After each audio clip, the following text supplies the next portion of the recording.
and what's and whys and wherefores. Here you'll find your what-nots and therefores. So come on along, let's find out what's going on. Where's and when's and who's and what's it's. No matter what your taste, you can trust it's the place where you can find all your new Disney news.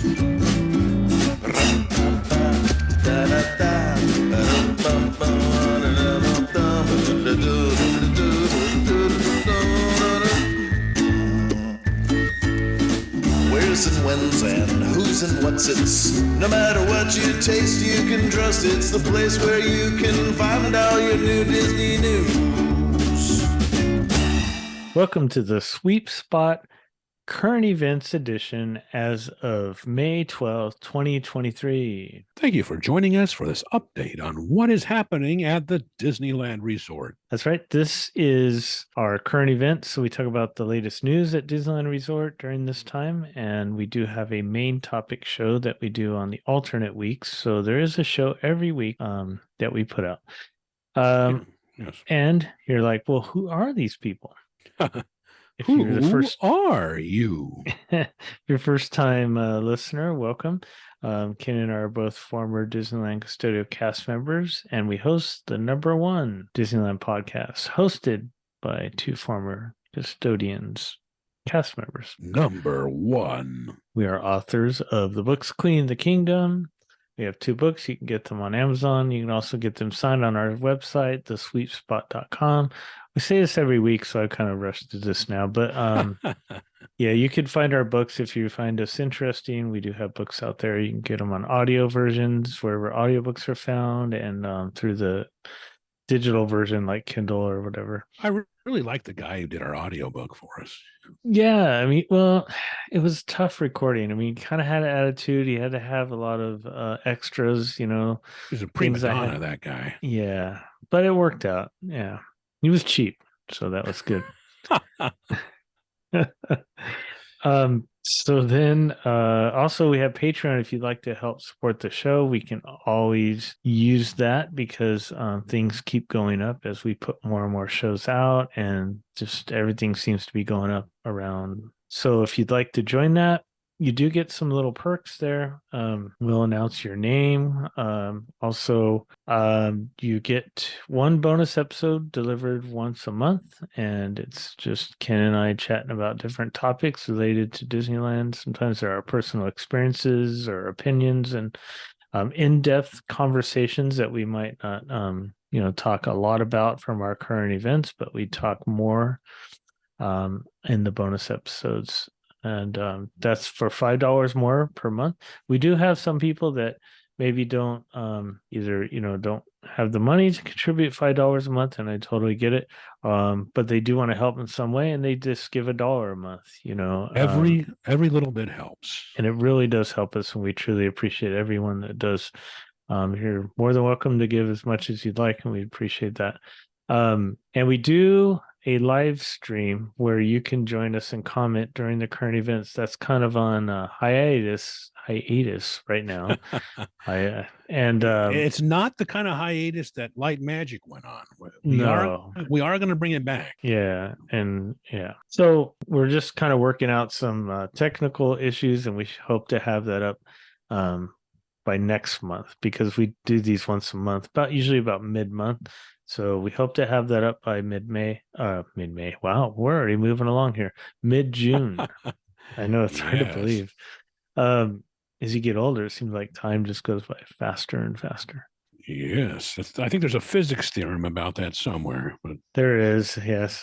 Anyways, I was going to say more about it. But yeah, so you can join our Patreon. You can go to patreon.com and search the Sweep Spot, or you can go to our website, www.sweepspot.com, and I think that's it. But I think we need to on this episode we have an interview with the general manager from Candy Cane, and that will be coming up in just a bit.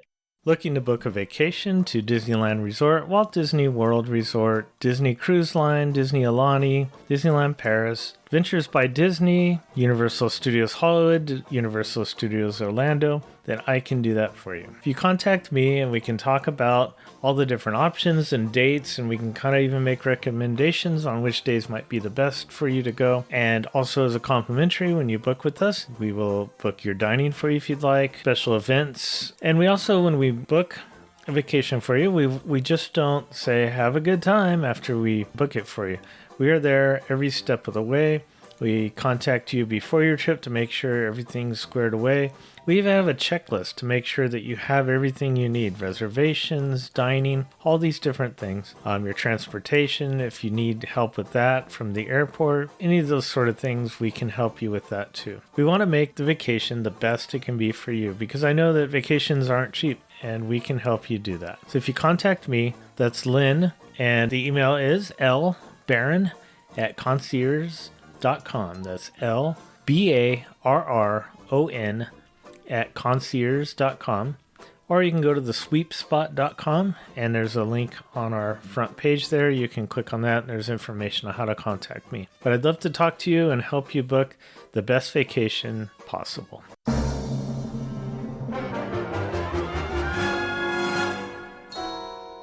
Hello everyone, this is Eric Johnson with Concierge, and welcome to the D180. While Ken and Lynn cover all things Disneyland, in the D180 we take a spin around the rest of the Disney universe, and we do it in 180 seconds. Let's jump right in. We start our journey in Walt Disney World, where, holy cow, big news is afoot. Some of these crazy restrictions we saw put on over the past few years are finally starting to float away. Let's start with reservations. Beginning with tickets purchased for January 9th, 2024 and beyond, you will no longer have to pick a park reservation. Okay, that's a long way off, but it's progress. This change only applies to those who buy regular priced single or multi-day tickets, but don't worry, annual pass holders are getting a change too. Walt Disney World will start adding good-to-go days to the calendar in 2024. These days allow pass holders to go to certain parks at the spur of the moment, no reservation required. The biggest news of all is the return of the Disney Dining Plan. Purchase a package with your resort stay and tickets and get ready for savings. Dining plans let you pay in advance for quick service and table service meals. If you have never taken advantage of these plans, they can be a bit complicated, so please check with one of our planners for the tips you need to get the full value. Vacations for the beginning of 2024 open up at the end of May on the 31st. Give our planners a call ASAP and we'll be sure to reserve a spot for you. And hey, use those dining credits on a brand new restaurant in Epcot. Taking the place of Tokyo dining in the Japan Pavilion, you can soon enjoy a new sushi experience. Shikisai Sushi Izakaya will open with brand new decor and a fun and ever-changing menu. The menu is themed to Japan's seasonal festivals, so your every visit is sure to showcase something fresh and new. All of the dishes are designed to share, so go nuts and order a bunch. I can't wait to give it a try. Japan itself downgraded its classification of COVID on May 8th. Tokyo Disneyland and Tokyo DisneySea have removed their social distancing measures, much like the American parks did several months ago. As such, you can once again get up close and personal with your favorite Disney characters. If that was what was holding you back from a visit to Tokyo, now's the time. Let's head a little bit further west to Shanghai, where Disney keeps moving forward on its major projects. Its Zootopia-themed land looks massive.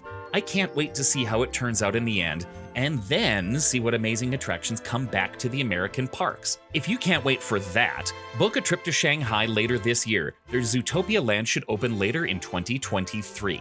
And that's 180 seconds. I hope you enjoyed our quick spin around the rest of the Disney universe. If you would like to learn more about these Disney adventures or just have a few questions, please come on over. Visit the social media and websites of both The Sweep Spot and Concierge. Then reach out to Lynn, your personal travel planner. He looks forward to planning something special for you and your family. For Concierge, I'm Eric Johnson, and this has been your D180.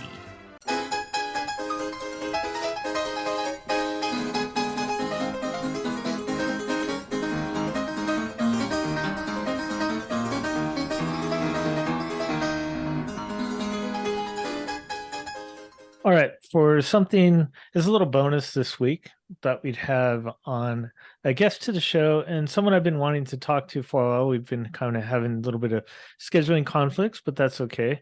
I have him now, and that is the general manager at the Candy Cane Inn Hotel. That's Rigo. Welcome, Rigo. Hey, thanks, Lynn, for having me. I know it's been Yeah. a long time, and our schedules have been busy, but Yeah, thanks. no, I'm glad we were able to make it happen. So I wanted to, because I've always been a big fan of Candy Cane. Of course, you have our books on sale there, the Cleaning the That's right. Kingdom books. They sell really well. Yeah, that's what I've heard. And I always send over listeners that are local. I say, oh, if you want to just get them right away, you can go over to Candy Cane. So, Cool. so I've been staying there for quite a while now, probably 15 years off and on, probably a couple of times a year. So tell everyone a little bit about yourself and maybe, when you started working at Candy Cane, that sort of thing. Yeah, I'm going on my 9th year now, and yeah, honestly, I was a reservation supervisor when I started here, just coming from different hotels. But I noticed right away the culture, the environment, everything was very different here. And it was very noticeable from the beginning. It started from the top, from the ownership, and it just trickled down to the employees and to each employee, and then the guests. And yeah, it was really enjoyable experience. Very family friendly environment. Yeah. Very good culture for employees as well. So yeah, I stuck around. I love it here, and just worked my way up. Well, that's great. That was one of the things I noticed when I stayed there is it almost felt like a family owned. I know it's not, but it almost felt that way. It had that feel. Yeah. Well, actually, it is family owned. So is it? Yeah, the current Okay. owner, his dad built the hotel in 1957. Wow. He's running it now, and he has a son that eventually is going to be running it as well. So. Oh, that's amazing. I didn't know that. That's cool. Well, that's why it felt that way. Yeah. No. Well, cool. So one of the things I wanted to talk about a little bit is that you, of course, in the events of 2020 happened, you closed down. Correct. And one of the main reasons, well, Disneyland was closed, so it's kind of hard to fill rooms when the main attraction in the area is closed. But you chose to use that time to renovate the whole place pretty much, right? Yeah, so we had already kickstarted the whole idea at the end of 2019. Okay. We were planning on doing phases, obviously, because we thought we were going to stay open and just, partial remodel or do it in phases. The actual plan and design and all that hadn't been implemented, or we hadn't come up with it yet. But COVID came and it just kickstarted everything and just started planning. We had a few hiccups right at the beginning, and we went with a different company for the general contractor and stuff like that. So we wasted some months, and that kind of played a part in the whole delay with our reopening and stuff. But yeah, that's kind of what got the ball rolling. Yeah. Yeah. I stayed there in March. It was my first time seeing the rooms renovated. Of course, I saw, photos, and I'm friends with James, and he would kind of give me a little bit of updates here and there, but as you were closed, but yeah, they're amazing. They look really nice and clean, have a more modern look to them. But, talk about some of the changes that took place during this time.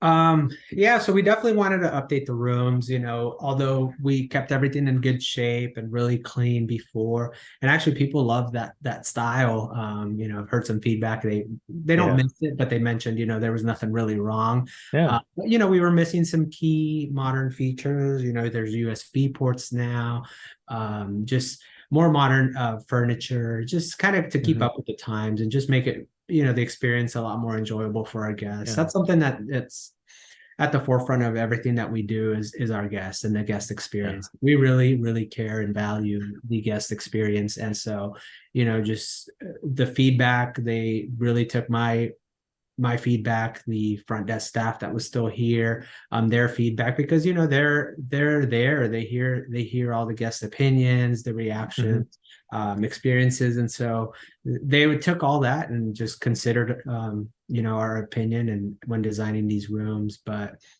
Yeah, we're really happy. The feedback's been great from everybody that's stayed here and checked out. It was really difficult because you're walking a thin line. You don't want to change too much, right? Because Right. there's a certain look, a certain feel, and then when you go modern, that's usually attached to where it's like, just You I lose guess, something. Yeah. exactly. You lose Yeah. that feeling, that sensations that you experienced when you stayed here. Hmm. Yeah. Well, I don't think you lost it. I think it's still there. I like the floors, that there's not, is there a carpet in any of the rooms? No, so we did end up Okay. getting rid of the floor or the carpet. I'm sorry. Yeah, we have Yeah. a nice like Disney rug in the middle, a little Yeah. runner by the vanity area. But yeah, it's all floor. Yeah. I like that. I mean, Right. some people like carpet, but I think it feels cleaner. And I mean, obviously it is with the carpet too, but it's definitely easier maintenance wise too, I'd imagine too. Correct. Yeah. So not only the rooms were renovated, you also did some to I noticed the lobby area also. Yeah, so the rooms, the owner actually had pretty much designed the whole thing, implemented. Yeah. With the lobby, we did hire a design firm to help with that as well, Mhm. and they did a really good job. Yeah. They listened to what kind of look we wanted, and I feel like they executed really well. So we did the front desk, the breakfast room. We expanded, created more seating around the pool area. So now we have like Mhm. a breakfast setup around the pool area. Then we have the pool setup. So before we lacked a lot of seating. For breakfast Yeah. and space. So it was kind of crowded. A lot of people had to go eat in their rooms. So, Mhm. I would say I guess it was inconvenient maybe, and it wasn't as inviting Yeah. to enjoy breakfast in the morning, poolside and things like that. It was almost like if you got a seat, cool. If not, back to your room or Yeah. eat it on the Yeah. way to Disney. But yeah, that was definitely our goal, was to just make it inviting and welcoming for people to enjoy breakfast in the morning. That's one of the perks I always 'cause I'm also a travel agent too, and I book Right. Disney trips. So that's one of the things I always tell them is that they have just a great breakfast. It's not just a couple donuts and muffins or stuff. I mean, you had just a big variety of things. Even the what was those little croissant sandwiches? Yeah, the ham and cheese croissants. Yeah, yeah, that was cool. I mean that And yeah. I just want to kind of point out, like all our stuff is like sourced locally. So those are Mhm. from like the local donut shop, down the street from Oh, us. Bring them in daily. We added waffles. I don't know if we had them when you were here, but we added waffle no. makers. So you're able to make Okay. one waffle now. Fresh fruit as well we added. Yeah. So yeah, we're always looking to enhance, and Yeah.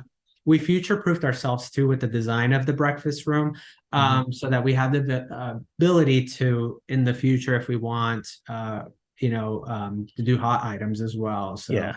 we Yeah. have the space and the power now to be able to do that. So that's something that we're also considering, if in the future, we're able to expand. Mhm. No, I think it's great. It's one of the things that sets you apart from some of the hotels I know of Thank in you. the area. Also, oh, so did you do anything different to the pool? It seemed Um, like there was a little bit. Yeah, so basically just the tile. We used to Okay. have concrete around the pool, so the tile was replaced. Hmm. The coping was replaced as well. That was pretty much it. And then just Yeah. kind of the plants around. We have a great designer, landscaping designer as Oh well, yeah. that helped with that. So just I think that changed the look a lot around the Oh pool. yeah. Just That's yeah. one of the things that you had even before this, for all the changes was, and my wife appreciate this because she loves flowers and plants and things, is that you had just a lot of green. I have no idea how to explain a lot of that, but it just looked really pretty and nice, Yeah, comforting. thanks. That's Yeah. definitely not my forte as well. I know Yeah. it's a Yeah. beautiful plant, but I But you have know this what I app mean? on my phone that I can scan and it tells me what it is. So Right. that's how Right. I find out.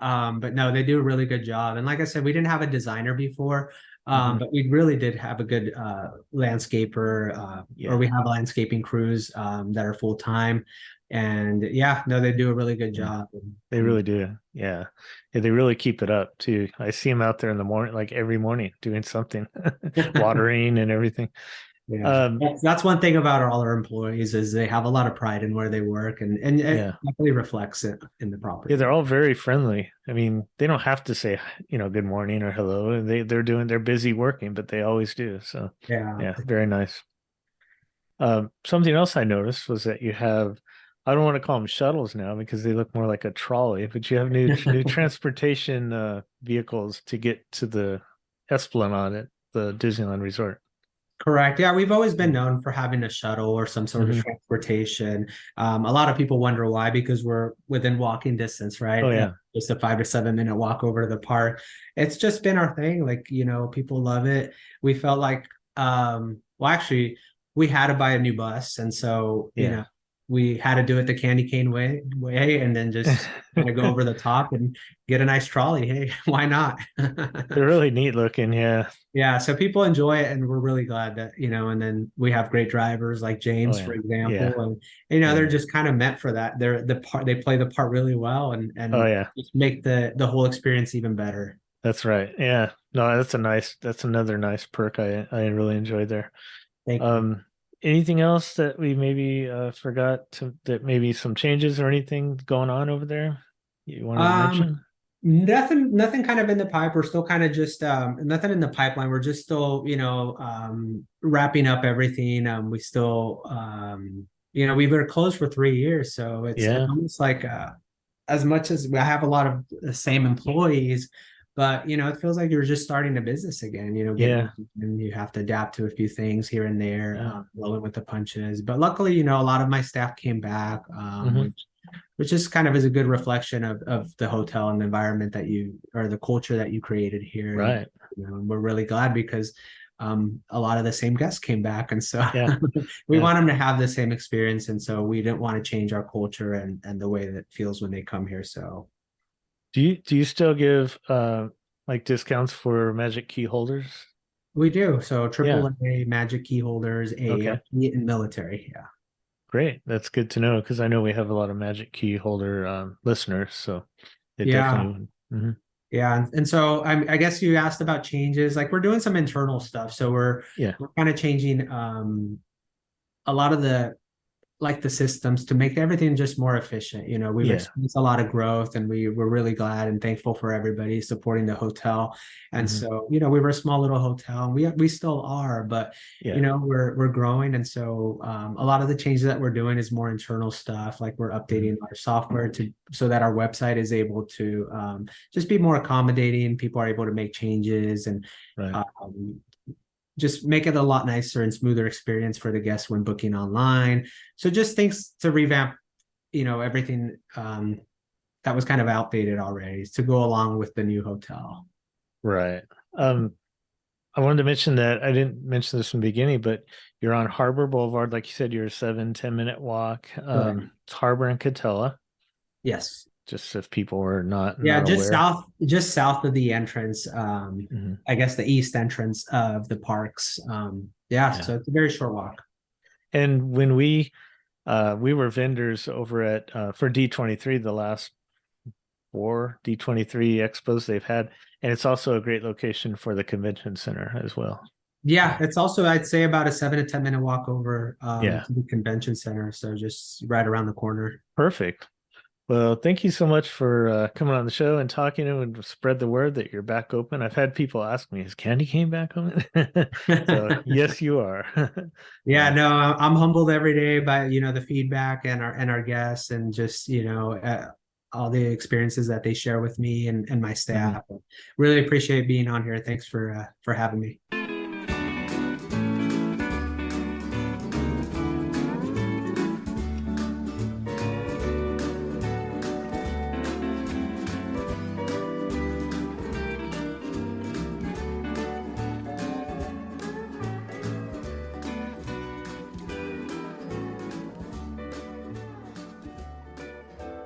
Now we're going to have the current events. Ken, what is going on? Well, Lynn, when we last updated the audience on what was happening, of course, you had that Fantasmic Dragon Fire that we were talking about. And we got a little update on that. As Tony Betty reported at laughingplace.com, he says, Disneyland pauses Fantasmic performances through May 28th.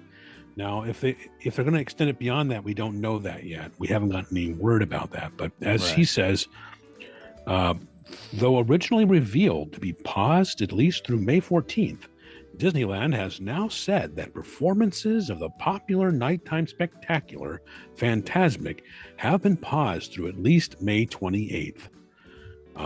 They can run the show without the dragon, but whatever else happened, I mean, maybe not just the dragon, it could be other aspects of the show that got affected.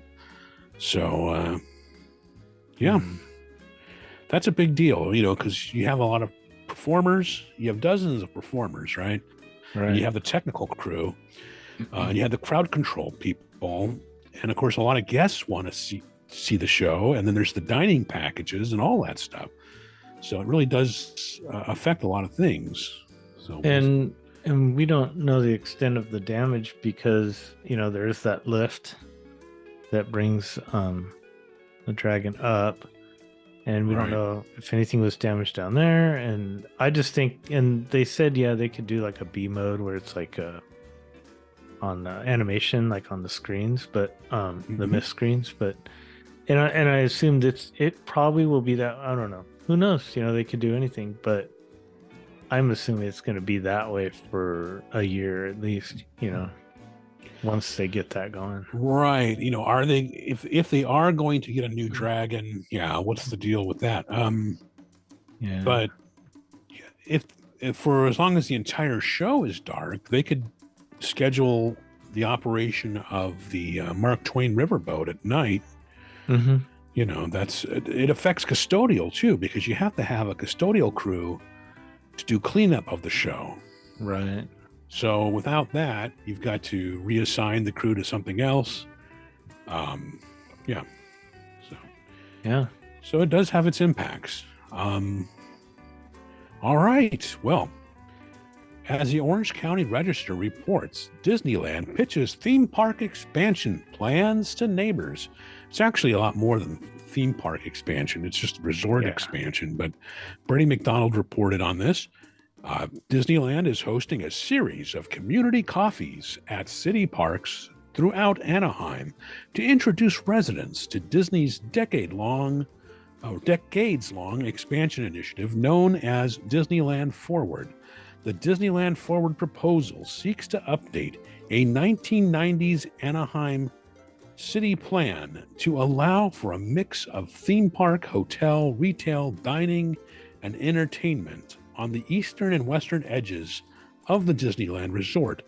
The long-term planning proposal dangles 6 possible projects based on Frozen, Tangled, Peter Pan, Zootopia, Toy Story, and Tron as the types of lands and attractions Anaheim is missing out on under current city planning and zoning guidelines.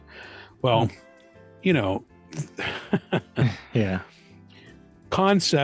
throwing out concepts out there is just, everything's going to change by the time, let's say the approvals all get into place and Disney starts building. It's, it's going to be what they want at that time. There could be different movies and TV shows that are really popular at the time that Disney's going to go with. So you can't be sure that it's going to be something from Frozen or Tangled or whatever. I mean, that's maybe. But the really important thing about this is Disney's trying to get more flexibility in the land that they control. If certain land is supposed to only be for hotels and only be for dining and shopping, or only supposed to be for theme park, that can be limiting, because Disney most likely, if they're smart about it, they're probably going to do a lot of layering and mixed use. For instance, it would make sense to, you would have, let's say they build, in addition to California Adventure, it kind of makes sense that they would have more than one thing on that footprint. You have an attraction or a shop or a restaurant at the ground level, and then up above it, maybe you'd have lodging or something, something like that, because the space is very limited and you want to make the most of it. Yeah. So, they've talked about the land next to, what is that, the Paradise Pier or Pixar place, whatever they're going to call it. They've talked about utilizing that land to expand California Adventure, and that could be a whole like a land, focused on one property, like they have with Cars or Galaxy's Edge, Avengers Campus. So they could do that, and that would be fine. And there's ways to get people over there. Probably the best way would be to go under, but I don't know, much about it. So, but I also think it seems like they're trying to attract more locals to their properties, not just the parks though. It sounds like to like restaurants and entertainment that's outside of the parks. And well, they want to get the locals to support this because you don't want, Disney's got to get certain approvals from the city, from City Hall, from the Anaheim City Council. And there's a lot of people who, are hostile, Disney's too big, or, taking over Anaheim, and that sort of thing, or, no incentives or breaks for Disney, or, and Disney's trying to get the locals to support it, saying, look, it's going to benefit you, so that the city council will go along with it. Now, Disney is not going to shut down and leave and relocate. No, you can't really do that with theme parks like Disneyland and California Adventure. But they could say, well, we're just not going to make capital improvements here. We're not going to build additional hotel rooms. We're not going to expand the parks. We're going to take that money and spend it, in Paris or in Florida or in in a new location, in Colorado or Texas or something like that. Oh yeah. Because Disney's got options as far as where they put the money. Right.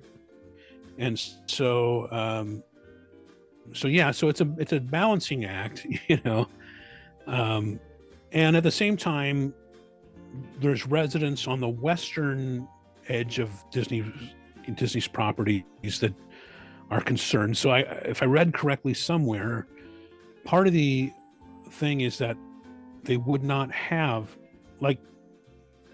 they're not going to have roller coasters, for example, open air roller coasters on the western edge of the property.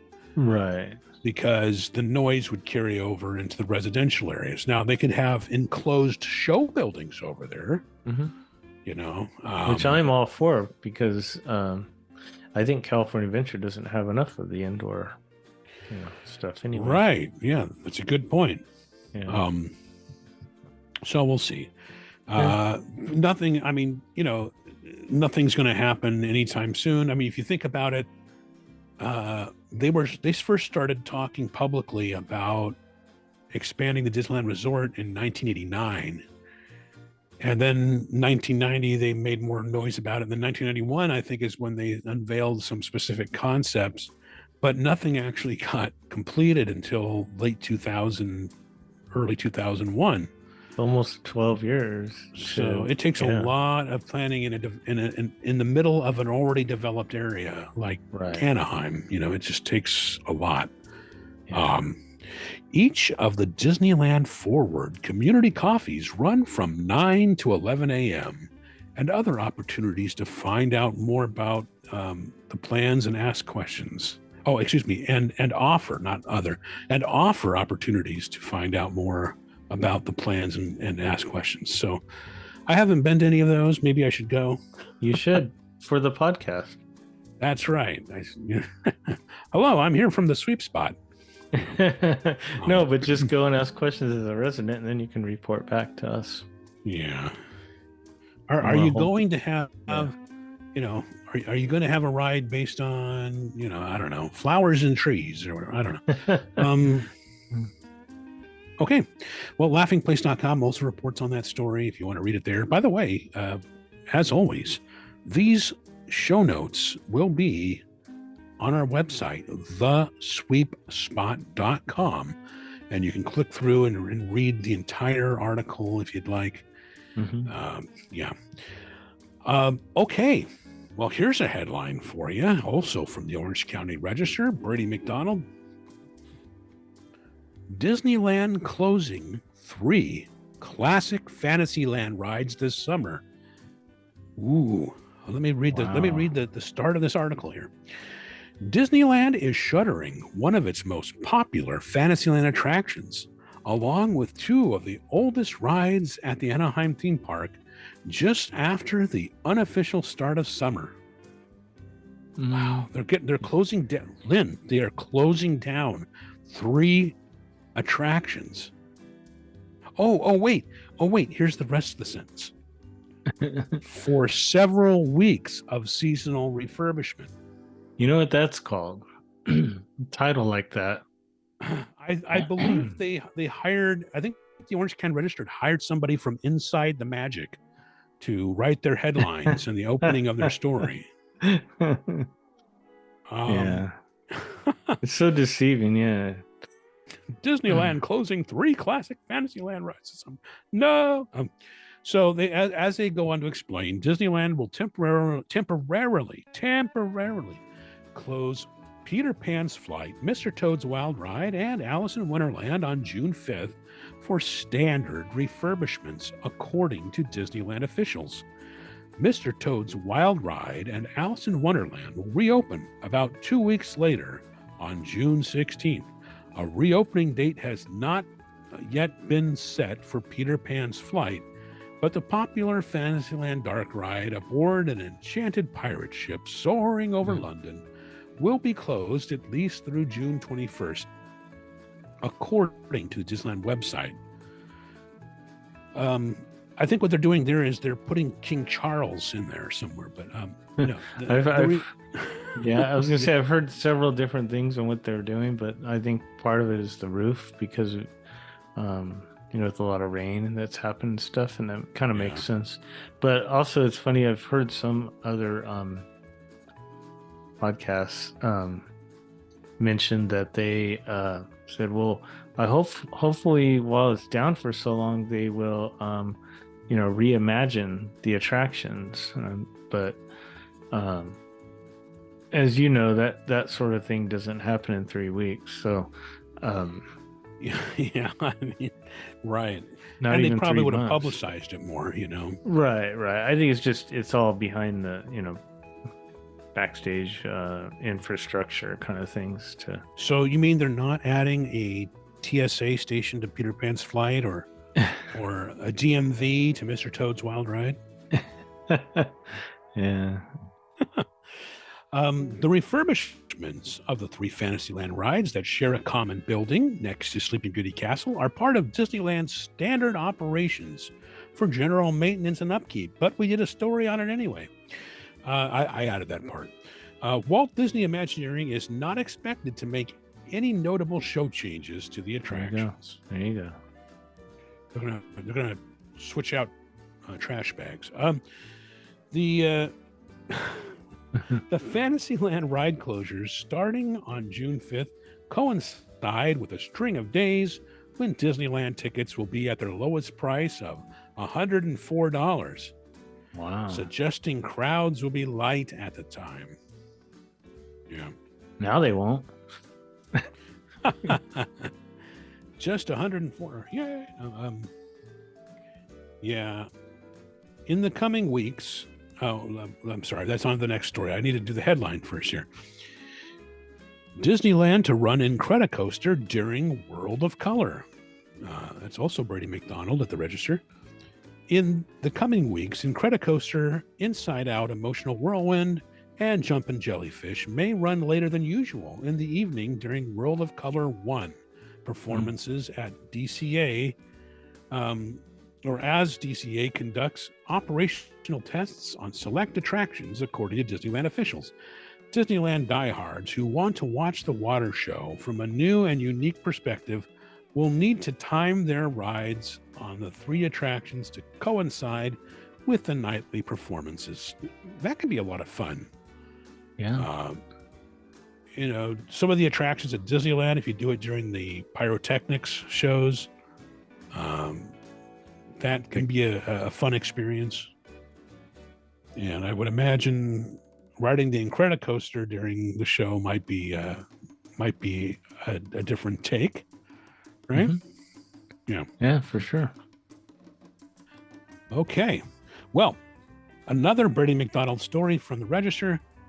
What to expect when Avengers musical opens at Disneyland Resort. And the story is just 3 words. It says singing and dancing. There you go. No, it's a little bit longer than that. It says the 30-minute one-act musical billed as a timeless story of a timeless hero will run Tuesdays through Saturdays most weeks. Of course, this is Rogers the musical we're talking about here. Mm-hmm. The backstory will follow the journey of Steve Rogers from his service in World War II to becoming Earth's first known superhero at the birth of the Avengers. Marvel fans were introduced to the fictional Rogers the musical in the first episode of the Disney Plus series Hawkeye. In the show, Hawkeye attends a performance of the Broadway musical about the life of Rogers, the first Captain America, after he gets back from serving as a medical doctor in the military in Korea. No, I added that last part. That's the Hawkeye I think about. Sorry, folks, I'm old. What can I say? I'm still waiting for them to do Planet of the Apes, the musical. Oh. I mean, Disney They own both The Simpsons and the Planet of the Apes series. They could do Planet of the Apes, the musical. True. Yeah. Of course, Troy McClure has passed on, but they could probably find somebody to replace him. Well, I'm going to report back because I'm going to be there the day after it opens. Also, I'll be there July 1st. So, all right. I'll report back. I'm just curious how they're going to do it. I mean, if it's really popular, big demand, especially at first, are they going to have like virtual queue or, something like boarding groups? Boarding. You can't really call them boarding groups because you're not boarding anything. I mean, right. Something similar to World of Color, how they do that. Yeah. I don't know. We'll see. Maybe not. They'll just line up and, because there's that big area on the side of the theater that's a pretty large area for queuing up. So. All right. We'll see. Okay. Well, it happens every year and it's back. As Brady McDonald reported, get ready for the Grad Night invasion of Disneyland. Grad Night 2023 celebrations will be held on 15 dates in May and June at Disneyland California. At Disney California Adventure. Wow, the first one is underway. It looks like your Grad Night 2023 will take place on May 12th, 14th, 17th, 19th, 21, 24, 25, 30, and 31, and June 2nd, 4th, 7, 9, 14, and 16. Got all that, people? There'll be a test. Okay. The dates fall on select weekdays, which are Tuesdays, Wednesdays, and Thursdays, and weekends, Fridays and Saturdays. Grad Night celebrations will run from 9 p.m. to 2 a.m. at DCA with dance parties, themed food and drinks, and meet and greet photo ops with Disney characters dressed in graduation gear. High school seniors had 3 Grad Night ticket options to choose from. One of them was the Grad Night private party experience with access to DCA starting at 9 p.m. There was another one that was an all-day DCA admission that includes the Grad Night party. And there's also a park hopper option with admission to both parks and the after-hours party. DCA will close to day visitors by 9 p.m. on Grad Nights. This is different than when we worked there, right? Yeah, it was just at Disneyland. Because they would go to Disneyland, and what we would do is they would close and reopen the park, right? Mm-hmm. And the grads, we would have to do we have to do our closing procedures and reopening procedures sort of thing, kind of a turnover. And then the grads would start coming in at 11:30, something like that. 10, I think it was 10. Yeah. and then they would be there like all night. So for now, other departments had to, people were working third shift, which they're not used to. Right. But for us, custodial, we already had a third shift. We had night custodial.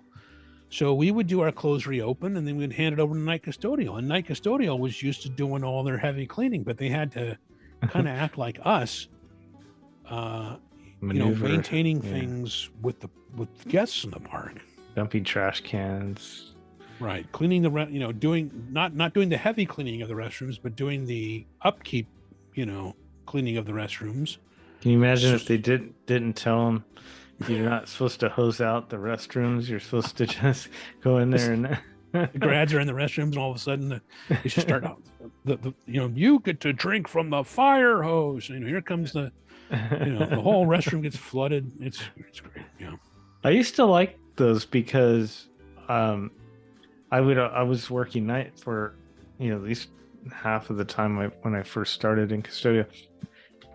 Like you said, the park would close at I think it was 8:00, and then we would have 2 hours to restart the park. So we'd have to go in the restrooms again and kind of stock it up. I mean, we did that every hour, but we kind of had to do a little more detail than what we would do on the hour. But yeah, I kind of enjoyed it because I was usually restrooms for those, and I would get those done fairly quickly, and then you'd have an hour to just wait pretty much for them to show up. So yeah. Sometimes there'd be some hijinks. Some hijinks. Yeah, the time that I made it to the top of the Matterhorn was during the close reopen for grad night. Oh yeah, that was the time I made it to the top.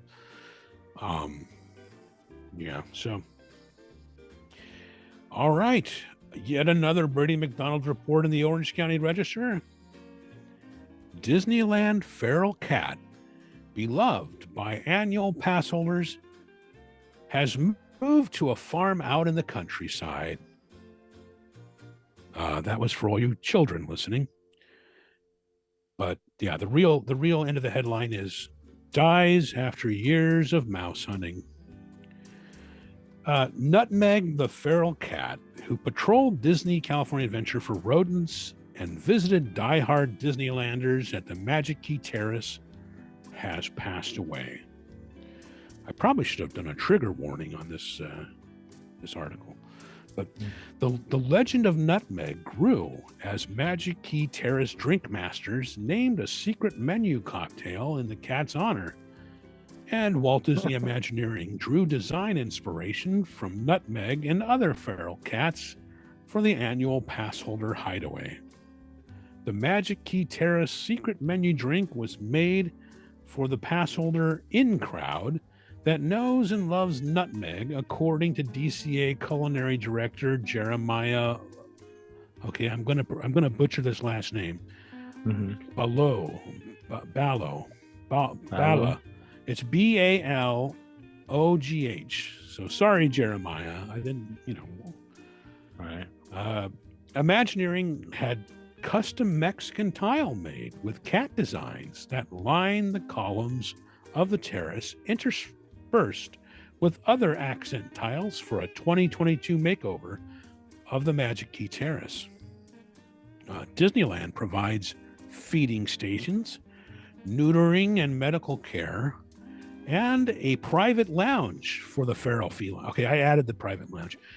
For the feral felines that provide an invaluable service, even if their mere presence might make Mickey and Minnie a little nervous.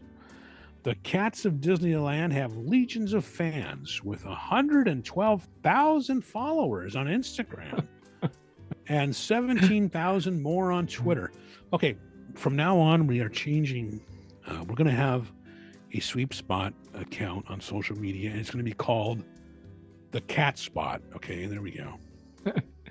So, well, all I could think as you're delivering this, I mean, it's unfortunate, a cat died, but all I could think of during this whole thing is slow news week, Ken. Yeah, I mean, imagine When else does the death of a cat make a major newspaper? I mean, it's You not know, a funny situation, but cats, I mean, it's natural, it happens. But right. I mean, it's people get very attached. Yeah. I had cats growing up. I had one cat as an adult that my my neighbors dumped on me. Yeah, long story. My neighbors happened to be my sibling, but anyway, no cats currently though. Did it seem like it kind of started? I don't know if it was still going on before I started in Custodia, but I remember there were certain lockers that we had backstage. Lockers meaning I always Supply have to closets. Supply closet area, a meeting area for that area a post where you would go for that area that you're working in. And there were certain ones that just had certain cats that were local to that area, and everyone kind of knew them. And New Orleans was one, and the Small World locker, I remember, was another. Those two come to mind. There was probably others, but those two come to mind for sure. And we actually had some sweepers would, if there was a litter of kittens, some sweepers would actually take some home. Yeah. Yeah. I don't, it was much less formal back then, Nowadays you'd probably have to, you probably couldn't do that. And if you did, you'd probably have to get some sort of official clearance or something. Right. Yeah. So. But yeah, there are living critters at the Disney parks. Yeah. All right.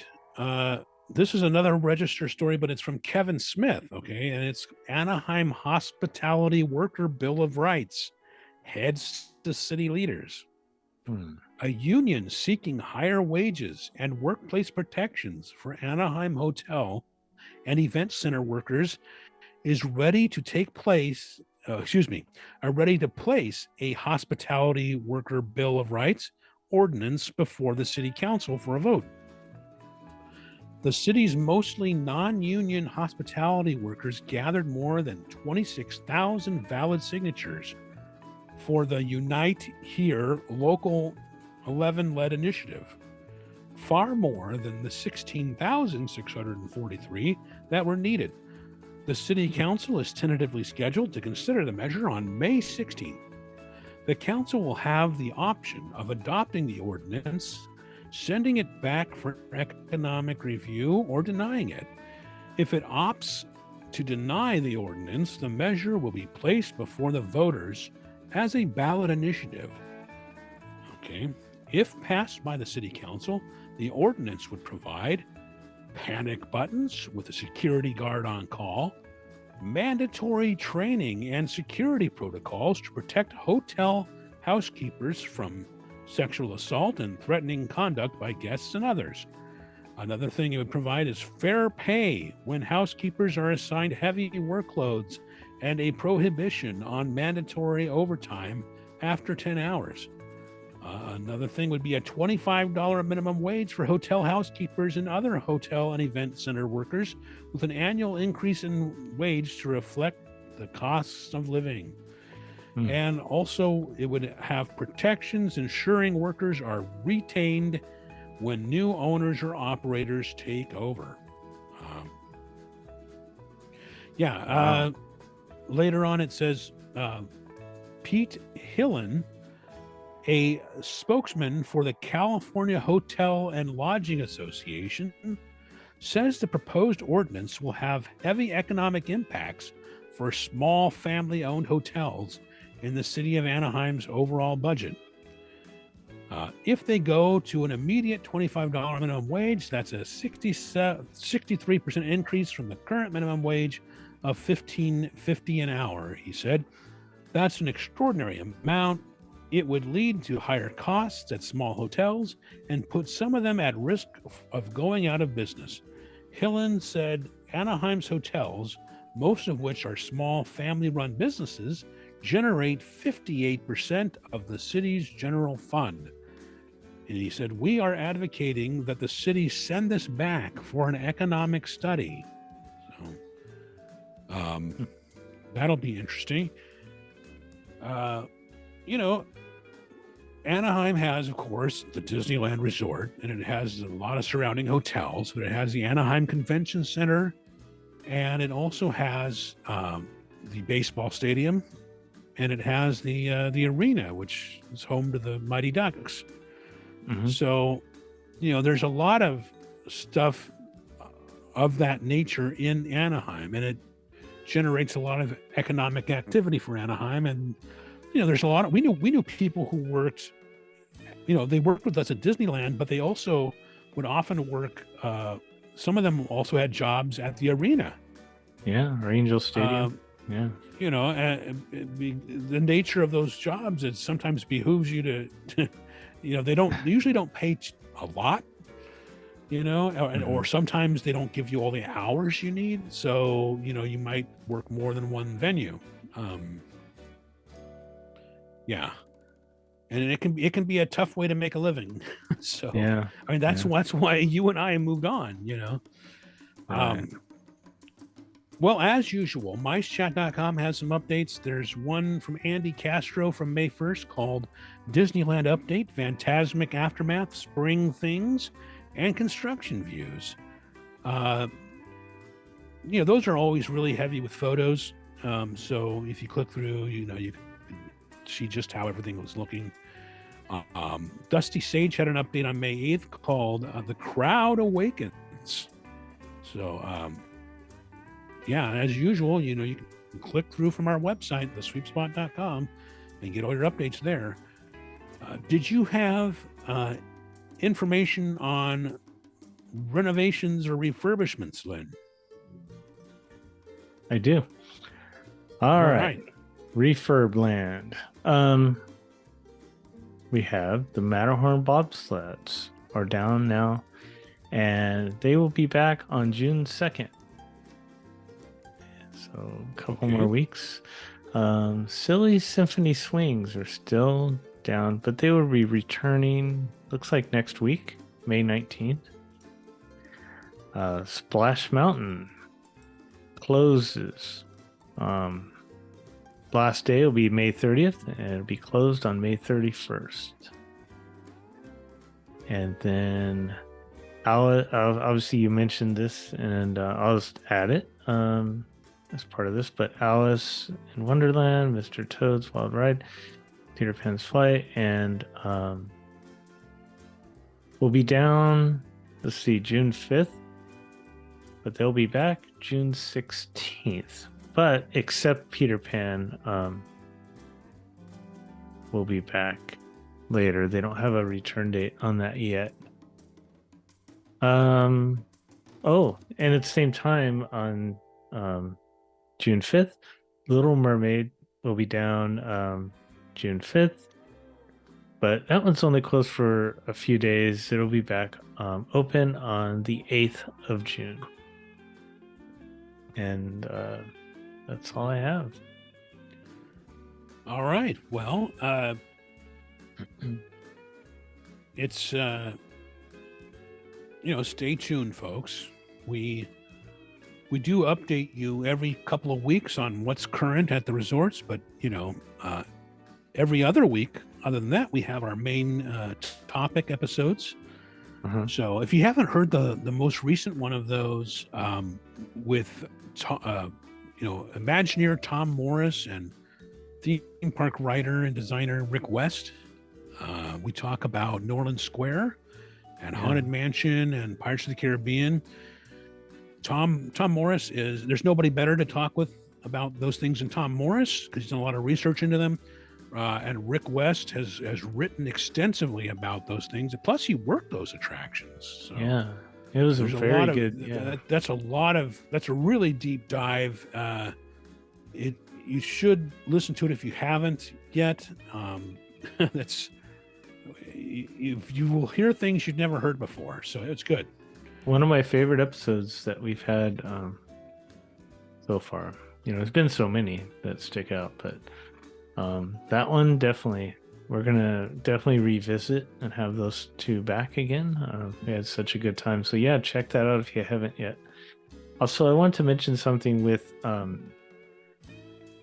we talked to Rigo over at Candy Cane Inn, the general manager at Candy Cane Inn, and we had mentioned, that they had some refurbishments done to the rooms and pretty much the whole property.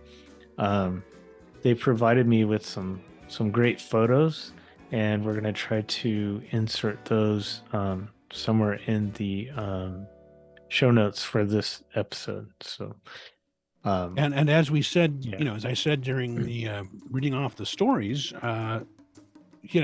hotels like that contribute a lot to the Anaheim economy, right? Yeah. So, check that out. And as always, leave us a review. Easy for you to say. Leave us a review on iTunes, Apple Podcasts, and we'll read those. But feel free to leave a review if they have it available on other platforms too. But we usually just read the Apple ones. That seems to be the majority of our downloads come from that. Spread the word. Tell people we're here. If you haven't, join our Facebook group for the Sweep Spot. Follow Lynn on social media. Follow me on social media. I'm on Twitter at Conversations, and just let people know that we're here so that you can chat with them about the latest episodes. Isn't that fun? Yeah, I wanted to mention one thing. On Instagram, so it's just the Sweep Spot on Instagram. I've been doing a series, and I have been posting them on our Facebook page, but I've been doing a series covering books from my Disney library, and I featured a book this week. So yeah, just if you're on Instagram and you're not following the Sweep Spot, I've been posting some of my books on there. Some maybe you haven't heard of. I've posted a few and people go, oh, I've got to add that to my list. So, and then a lot of people have the book and they've commented, so they really enjoy that book too. So yeah, check that out on Instagram. And if you don't have Instagram, follow us on Facebook on our page, Facebook page, Sweet Spot, and you'll see those also there. All right. Sounds good. Yeah, let's, thank you so much for listening, and the main topic show will be next week, and we look forward to that also. Thank you.